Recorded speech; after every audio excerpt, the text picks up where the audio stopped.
Good afternoon. Good afternoon. As we enter into the month of Elul, today is the first day of Elul, the month of preparation for the new year, the month of introspection, the month in which we pay our debts, the credit that was extended to us from last year, Rosh Hashanah, Yom Kippur, Sukkot, Simchas Torah. We pay our debts this month. And in general, it's a month of introspection. The word Elul comes from a root that means to spy on, to investigate, to probe beneath the surface. And it's not an accident that the Torah reading of this week is a subject that deals directly with evaluation, self-evaluation. For example, the Torah begins with the words, "You shall appoint judges and police officers for yourself in all of your gates," all of the gates that God gives you. Some of the great sages, I think of the 17th, 18th century, pointed out that though this commandment is a commandment for the Jewish community in Israel to have judges and officers that will enforce the law, and they had to be placed in all the gates, referring to all the cities. But there's also a deeper meaning of this, that every one of us is like a city. We're a miniature world, but more specifically, we're like a miniature city. And we have to appoint judges in all of the gates. That means all the entry points have to be patrolled, guided and patrolled by judges and officers. Who are the judges and who are the officers? They're our own internal government, our own internal judiciary. We have to use our mind, which God gave us, to judge our own behaviors and to stand there at each of the gates, each of the entry points, our eyes, our ears, our nose, our mouth. Those are the points where things come into our lives, whether it's information, whether it's food, whether it's sights, all the things that enter into our consciousness through our gates, through our senses. We have to appoint judges to make sure that what comes in is appropriate. So that's directly related to the month of Elul. The month of Elul is especially a month in which we put these officers to determine what is kosher and what could enter into our being and what cannot enter. In Judaism, there are the laws of kashrut, the laws of kosher, which means that we are commanded to eat only certain foods, which we read about last week. But keeping kosher is not just about food. It's about food for sure, but it's also about every other thing that we ingest through our eyes, through our mouths, through our noses, our ears. Everything that exists in the outside world that we ingest into our system is also governed by the laws of keeping kosher. That means it has to be positive influences and not negative ones. I mentioned that the Torah portion is directly related to the month of Elul, but it's not just true about this week, it was true about last week as well. The Torah portion began with the words, "See that I'm giving you today, I'm placing before you or giving you today a blessing and the opposite of a blessing." In other words, God is telling us that I'm giving you power. I'm enabling you to take advantage of this month and take advantage of the blessings that you're given. And what is the blessing of this month?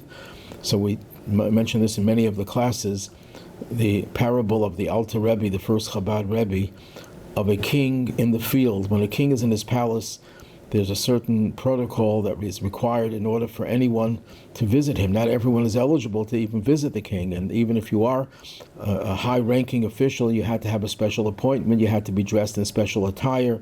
The king is very formal. There are rules. How do you address the king? But then there are times that the king is outside of his palace and he's traveling through the countryside to return to his palace. And as he's traveling through the countryside, he's dressed casually and he gives everyone a smile. He greets everyone with a cheerful countenance. And anyone who wants could approach the king and ask the king for anything that they need. And the king is gracious enough to grant everything. That's as long as the king is in the field. And that's why the month of Elul has no holidays in it, because the whole point of Elul is that God is going to be greeting us, and God is going to be relating to us precisely when there is no holiday, when there's no formal time of relationship with God. It's very informal, and in this informality God is present and gives us the greatest of blessings. So last week's parsha was about the blessings of the month of Elul. This week is about what we're supposed to do in the month of Elul. We're supposed to judge ourselves and evaluate ourselves. Now, when a person makes that evaluation, one could come to the conclusion that one has committed whatever sins, and you feel very guilty about yourself. Now, guilt itself is not a negative. Guilt to the soul is like pain to the body. If we wouldn't feel physical pain when we injure ourselves, we could, God forbid, lose our ability to heal, because we're not aware that we have to do anything because we don't feel pain. Well, if that's true about the body, it's certainly true about the soul. If we do something wrong and our soul doesn't feel guilty, we don't feel something is wrong, then we won't do anything to correct it. So the fact that we have guilt in this month is not a negative, but everything has its measure. Too much guilt debilitates us. Too much guilt renders us defenseless and incapable of mustering all the power that we need to overcome the negatives in our lives. So on one hand, we have to be aware of the things that we did that were wrong. If the things that entered into our consciousness through our various gates, internal gates, were improper, we have to be aware of that and feel guilty about it, but not guilty to the point where we're reduced to inactive, passive victims of our own evil, but we become aggressive in saying, God, you gave me this power to overcome whatever obstacles there are in my life. You gave me those obstacles because we wouldn't have had them without God, and you will overcome, you will give us the power to overcome them. Now, the Torah portion is called judges and officers. So Rashi explains the judges are there to adjudicate, to determine the laws. They legislate, they interpret the law, they apply the law, but then the officers are there to implement the law. Now, in the olden days, the officers were there to make sure that people follow the law, and if not, they would arrest them, they would imprison them, they would punish them. But when we talk about the Messianic age in our prayers and also in biblical literature, we don't read about officers, we just read about judges. In Isaiah, there's a reference to judges and advisors. Why? Because in the Messianic age, we won't need the officers anymore to enforce the law. We will only need people who will counsel us and advise us and show us the way to implement those laws. And an advisor is someone who talks to you with friendship, with love, with empathy, rather than a police officer was holding a baton or holding a weapon, threatening us if we don't behave, if we don't follow the law, we're going to be imprisoned, we're going to be punished. That we may need nowadays, but in the Messianic age, we don't need that. We won't need that. And as we're on the very threshold of the Messianic age, we are no longer in a position where we have to resort to the policeman when it comes to following God's commandments. Now we have to prepare ourselves for the age when we will no longer have to worry about enforcing the law. We will want to do the law, but then why would the Torah ask us to have policemen in the future? The police will not be there to enforce the law, but they're there to guide us and to show us how to implement, to counsel us. So they will be like counselors. Now, what's interesting that in society we often hear of things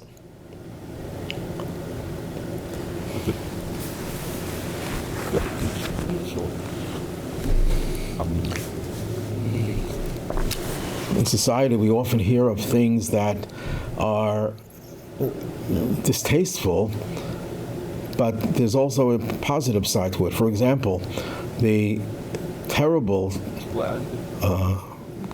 decision to advocate for defunding the police or using social workers instead of policemen. And this is not a political statement, but it's obvious that that's not going to work. That's going to undermine stability of society. But the fact that these things are being discussed means that it's in the air. Why is it in the air? Because there is a spiritual side to all of that. Because in the Messianic age, we won't need policemen to enforce law. We'll have advisors. We'll have what today you would call social workers. The same thing is true with a lot of the fads that we see in society, a lot of the different things that are going on. Though we criticize them, we don't believe that we should defund the police. We don't believe that we should use social workers instead of policemen when you're dealing with criminal activity. But we have to recognize that we're living in an age where that attitude is in the air, because we are in the threshold of the Messianic age when we won't need policemen. We'll be able to defund them. The policemen will be converted into social workers or advisors, as the book of Isaiah refers to them. So that's the opening, the introduction to this whole parsha. Now, if you look through the whole parsha, the whole Torah portion, it seems to be talking about the different levels of government. You have the judges, then you have the king, the monarchy, and then you have the priests, and then you have the prophets. So you have at least 4 different institutions of leadership: judges, monarchy, prophecy, and priests. And they each had a different function. The priests obviously were there mostly for the spiritual purpose. They were the spiritual leaders. The Sanhedrin, which had all these judges in it, had to have priests in the Sanhedrin. Not all of the members were priests, but that was a significant amount. But the priests there were there to work in the temple. Theirs was a spiritual type of leadership. Then you had the prophets, were also spiritual type of leadership, but their job was mainly to encourage people, to motivate people to keep the commandments. Then you had the judiciary. They were there to teach the commandments and to enforce them with their officers, as we discussed before. And then you also had the monarchy. That's equivalent to what we would call now the executive branch. Just like American leadership is divided into the executive, the judiciary, and the legislative, the Jewish land of Israel in biblical times, and so it will be in the future, will be divided into those 4, however, with some variations. For example, the judiciary in America is not there to legislate. The Congress legislates. In Jewish law, it's the judiciary that legislates, interprets the law, and legislates the laws as well. Also, the monarchy has different function. The monarchy is not just there to lead the government. The monarchy is also the commander-in-chief, as it is in America, that the president is the commander-in-chief. But the monarchy also has a spiritual role, so there's an overlap. The monarchy's role is to make sure that people don't deviate from the commandments. Now, in what way is the monarchy, in what is the spiritual power of the monarchy? So the Hebrew word for king is melech. Melech consists of 3 Hebrew letters, which stand for moach, brain, lev, heart, kaved, liver, or kloyos, or kidneys. Either one, they are vital organs, but deal with the lower part of the body primarily. So you have the mind, you have the emotions, and you have the physical functioning of the human being. And when are you a melech? When are you a king? When they are represented in that order. When you have the brain coming first, the heart, which symbolizes emotions, follows, and then your physical behavior, your physiology follows on your emotions and your intellect. What happens if you reverse those? Then you mess up your whole system. The whole government is messed up, because you can't have a government where the brain is subject to the whims of the person, to one's emotions. You get excited about something and you do it, whether it makes sense or not. That destroys the whole system of government, and likewise the internal government. So we have the judges. The judges are there to stand to determine what's right and what's wrong. But the monarchy within us is there to control us, to make sure that that we're not led astray by our heart, and certainly not led astray by our hormones, by our physical drives and needs. Now, one of the commandments, the Torah begins in this portion with a commandment to not take a bribe. Judges can easily be bribed by the people that are trying to get a good verdict. So the Torah says, do not take a bribe. Why? Because the bribe will blind the eyes of the wise, which means simply that when a judge takes a bribe, it clouds his way of thinking. He's blinded. He can't see the iniquity. He can't see the negative of a person, and he'll rule in his favor. So what happens if the judge is determined to be just? He says, I'll take the bribe, tells the person who gives him the bribe, you're bribing me, I'll take the money if you want to offer it to me, but I will judge you in accordance with the law, and I don't care how much money you gave me, I will rule against you if I see that you are indeed guilty. Even then it's forbidden. Why? Because it's inevitable that by taking the bribe, it will affect your judgment. You may not even realize it. In your mind, you're thinking that you're being just, but it'll pervert your sense of judgment. There's a famous story, I told it many times, of one of the greatest legal authorities in the 18th century. He was known as Rabbi Shabsi Kohen, or short, he was known by the acronym of his major work, and he's known as the Shach. The Shach was the one who wrote the book on Jewish civil law.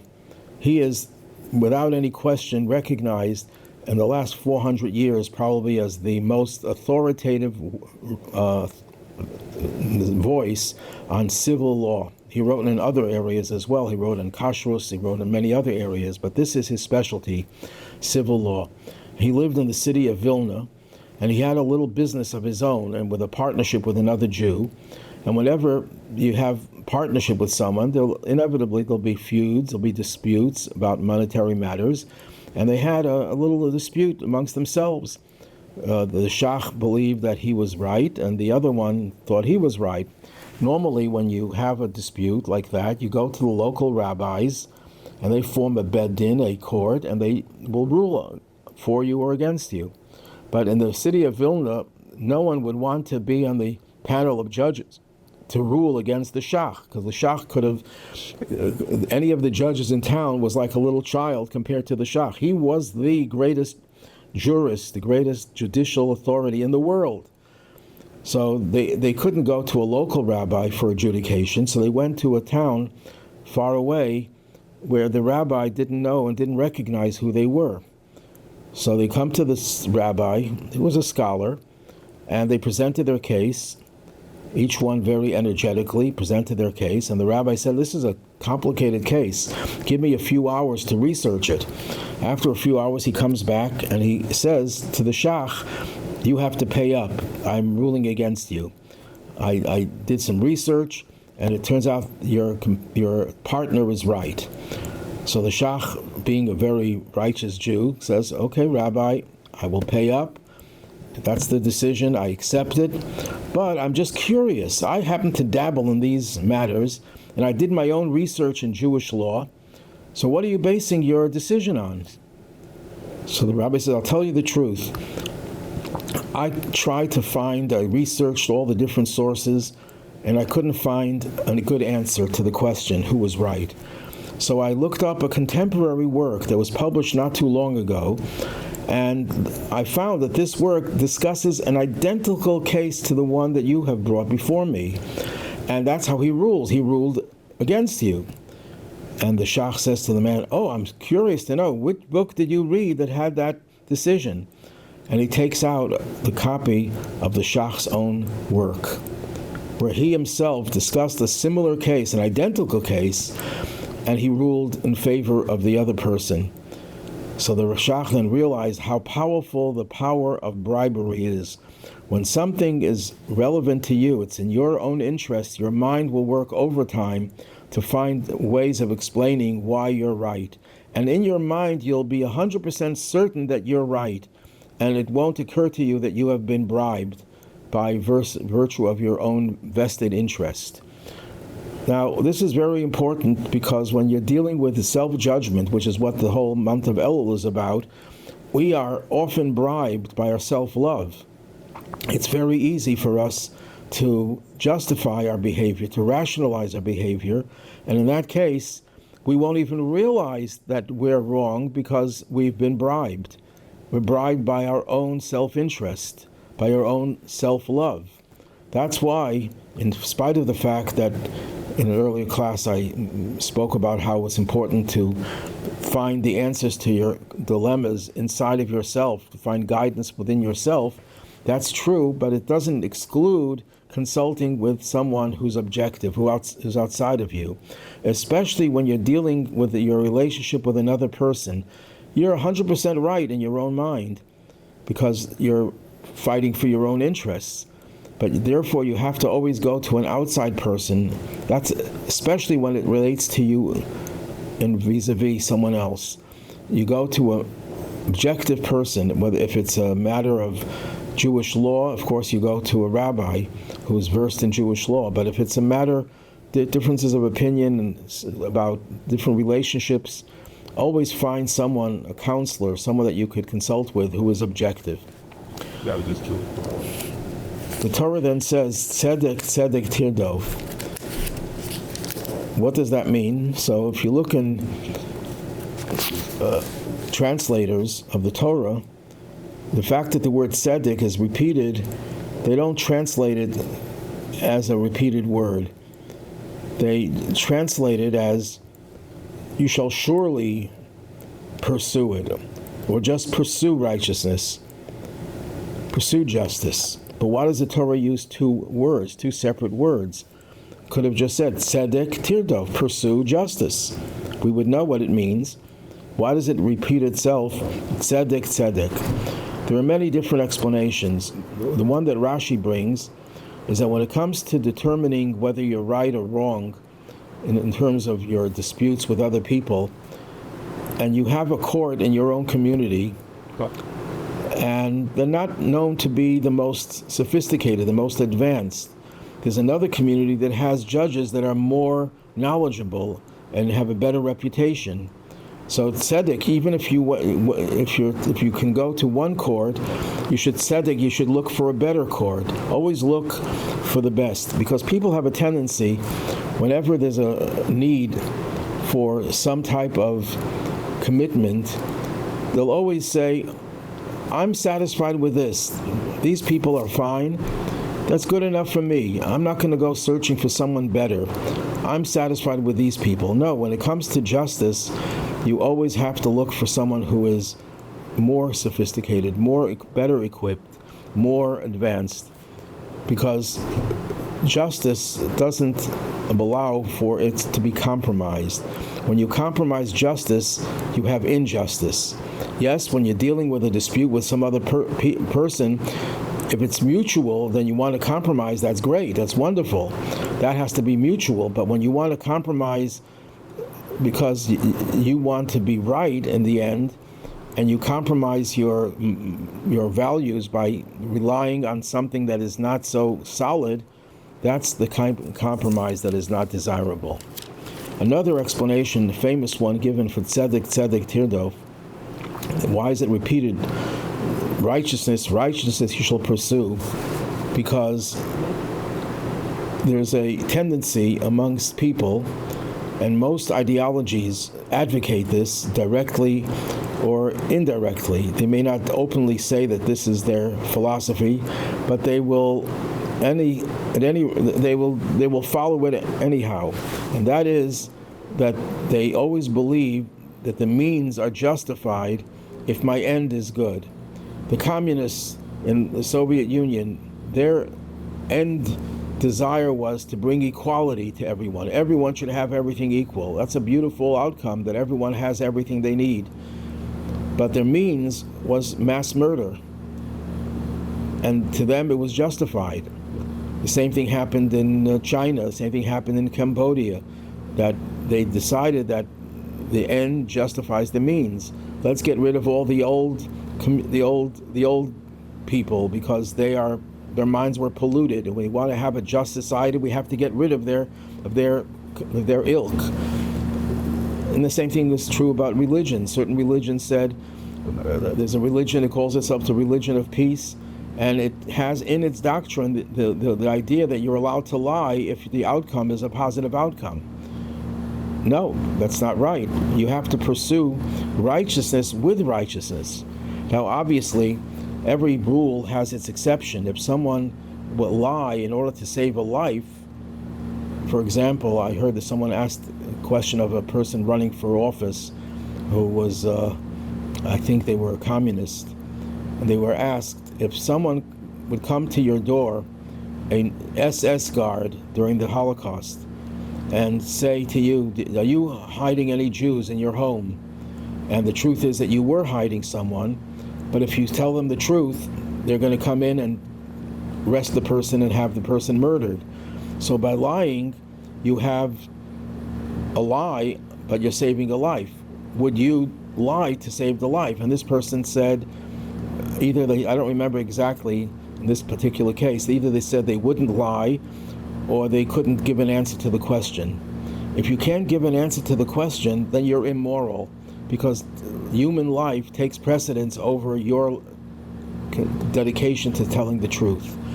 But besides that exception, and there are some other exceptions as well, but when it comes to pursuing justice, if you pursue justice with injustice, that is illegal, that is unwarranted. Other commentaries say that tzedek is related to the word tzedakah, which is charity. Why is charity called righteousness? Because charity is not benevolence. Charity can be done with benevolence, which is an added ingredient. You can give charity perfunctorily, you can give charity without reluctantly, you can give charity without even thinking about it, and you can give charity with a lot of love, with a lot of feeling. But the charity itself is mandated, is required by Jewish law. Every Jew is obligated, and by extension every human being is obligated to be charitable. The parameters of that is for a separate discussion. How much you have to give, and when do you have to give, and how do you give. But tzedakah is righteous. It's the right thing, not just a kind thing. Why is it the right thing? Because the truth is that when you're giving, let's say you give a poor person $100, though that $100 was not really yours. It was entrusted to you as a trustee to deliver it to the poor person, because God could have given it directly to the poor person, but God wanted we should be partners in His benevolence, in His acts of righteousness. So at any rate, tzedek is righteous, but it also relates to the word of tzedakah, of charity. So in charity, there's a double kind of charity. There's a charity that we give God, and there's a charity that we give to other people. There's bein adam lamakom, between us and God, and between us and other people. Then there's two forms of charity. Sometimes some people will wait until they're solicited, till someone who's in need, a needy person, a needy organization, comes to you and says, could you please give?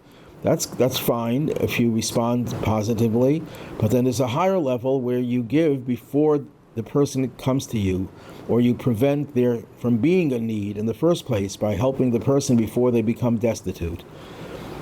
So that's the double expression of tzedek. But there's a way of applying it to Jewish existence in general. All of Jewish history is the means to an end. The end is the Messianic age. The end is when the world will become the world that God intended it to be, but God wanted us to be part of the process. So God gives us the opportunity to make the world a better world. So some people will think, well, what we're doing is just a means to an end. Let's just focus on the end. Why do we have to dwell on the means? No, the means is just as important as the end. The way we get there is no less important than the ultimate objective of being in the Messianic age. So even though every day people say, some people say it, some people think it.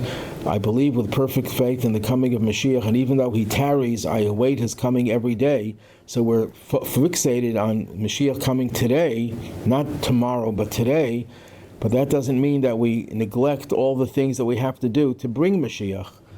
And even if we're guaranteed that Mashiach is coming in another hour, so what do we do this hour? We don't twiddle our thumbs this hour because we're still part of the means, and the means requires that we behave in a certain way by doing another mitzvah.